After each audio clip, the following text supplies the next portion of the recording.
What if I told you the reason you're not achieving your goals isn't because you lack discipline? It's because your brain is addicted to cheap dopamine. It's not your fault. You've been trained to chase short-term pleasure and avoid discomfort. But that's exactly what's killing your potential.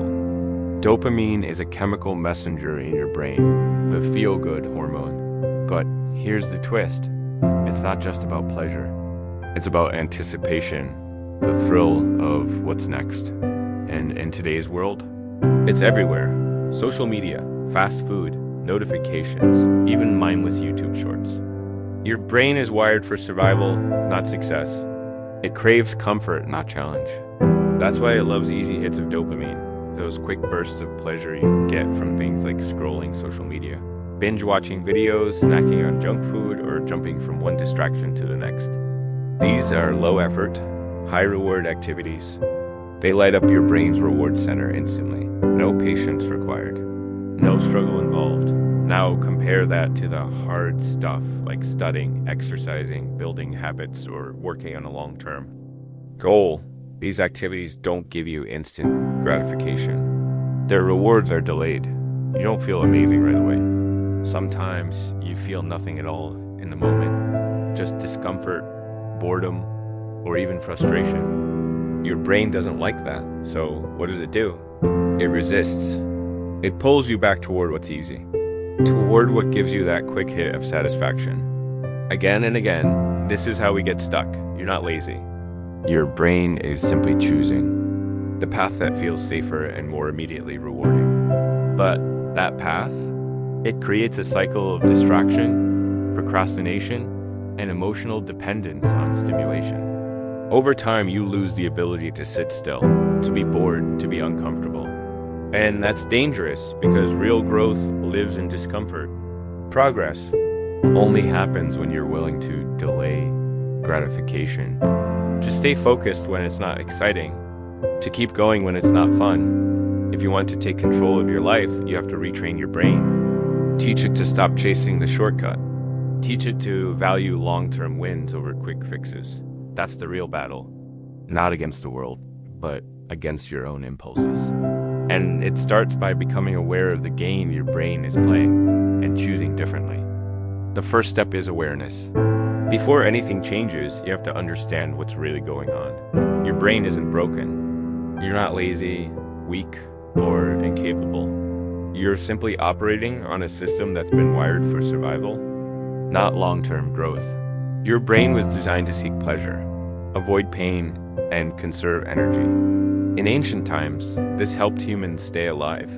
Today, it makes us vulnerable to endless digital distractions, instant gratification, and comfort-seeking. Loops. So, when you find yourself procrastinating, scrolling endlessly, avoiding hard tasks, or feeling addicted to stimulation, it's not your fault, but it is your responsibility. Once you become aware of this wiring, the next step is simple, though. Not easy. You have to rewire it. That begins with a dopamine detox. What does that mean? It means intentionally stepping away from overstimulation. All those things that give your brain constant little dopamine hits with no real effort. Social media, fast food, video games, notifications, multitasking. These things flood your brain with pleasure in short bursts, leaving you desensitized to the slower, more meaningful rewards of real life. When you're constantly overstimulated, normal activities like reading, thinking, or working can feel boring, even though they're essential to growth. So for a period of time, maybe a day, a weekend, or even longer, take a break from the cheap stuff.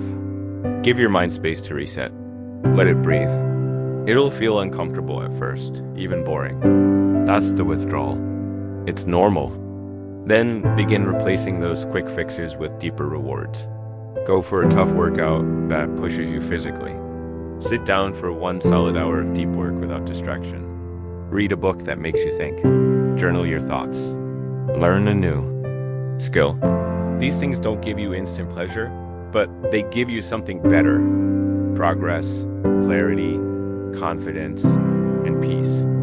At first, your brain will resist. It'll beg for the easy way out. But if you keep going, If you stay consistent, you'll start to notice a shift.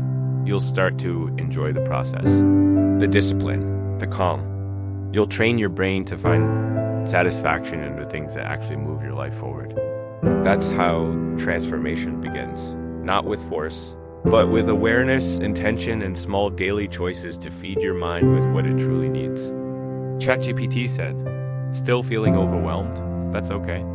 Change can feel like a mountain, especially when your mind is flooded with pressure, deadlines, or the weight of where you think you should be. But when everything feels too big, there's one simple way to break through the noise: the 2-minute rule. Here's how it works. Whatever task is in front of you, commit to doing it for just 2 minutes. That's it. Not 2 hours. Not until it's finished. Just 2 minutes. Write 1 sentence. Do 2 minutes of light stretching. Clean one corner of the room. Open the document. Start the project, even if you don't plan to finish it right away. Why does this work? Because momentum is stronger than motivation? Motivation is unreliable. It comes and goes, depending on your mood, your energy, or even the weather. If you wait to feel ready, you'll keep waiting. But momentum is built. It's activated by taking action, even tiny action. Once you start moving, something powerful happens. Resistance fades. The task that seemed so overwhelming suddenly feels more manageable. Often, you'll find that after 2 minutes, you want to keep going. Not always, but sometimes.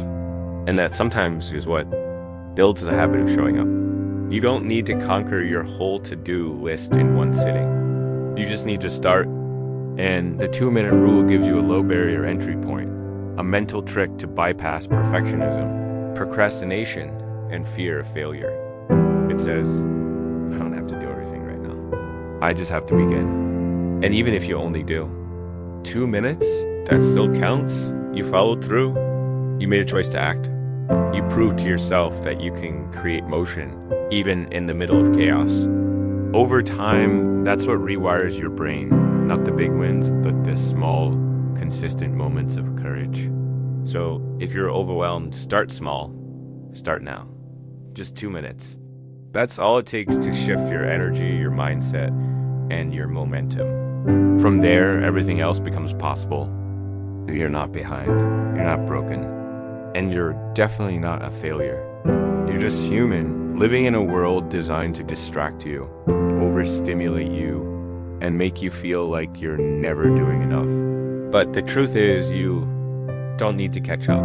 You don't need to be perfect. What you need is a reset, a chance to reconnect with yourself, a moment to breathe, to recalibrate, and to remember that your mind was never meant to operate under constant pressure. Comparison got your brain is powerful, but it's also sensitive.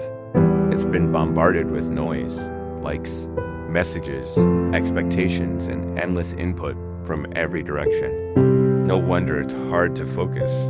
No wonder you feel stuck sometimes. But here's the good news. Your brain is also adaptable. It can be rewired, it can heal, it can learn new rhythms. And that process starts today. Not someday, not next week, not when things calm down. Today.how with just one small step. Don't try to fix everything at once. Don't build a perfect morning routine or plan your life down to the minute. Just take one action that centers you. One decision that supports your future instead of feeding your fatigue. Maybe that means claiming one quiet hour to disconnect. From distractions, turn off notifications. Put the phone down. Close the noise. Give your mind some space, not to do more, but to feel more, to listen, to be still. Even just an hour of intentional silence can do wonders for your clarity and peace. Or maybe it means making one brave choice to focus, even when it's hard. Sit with the discomfort. Push through the resistance. Do the thing you've been avoiding, not to be productive, but to remind yourself that you can. That you're capable of choosing growth over comfort. Because once you understand how your brain works, once you realize it's not your identity, just your wiring, everything changes. You stop judging yourself. You stop spiraling in shame. And you start making better choices, smarter ones. Stronger ones dot, and with those choices, you begin to reclaim your power, not all at once, but moment by moment, thought by thought. This isn't about hustle. It's about healing. It's about remembering that you are not your distractions. You are not your setbacks. You are the awareness behind it all. And that awareness is where your power lives.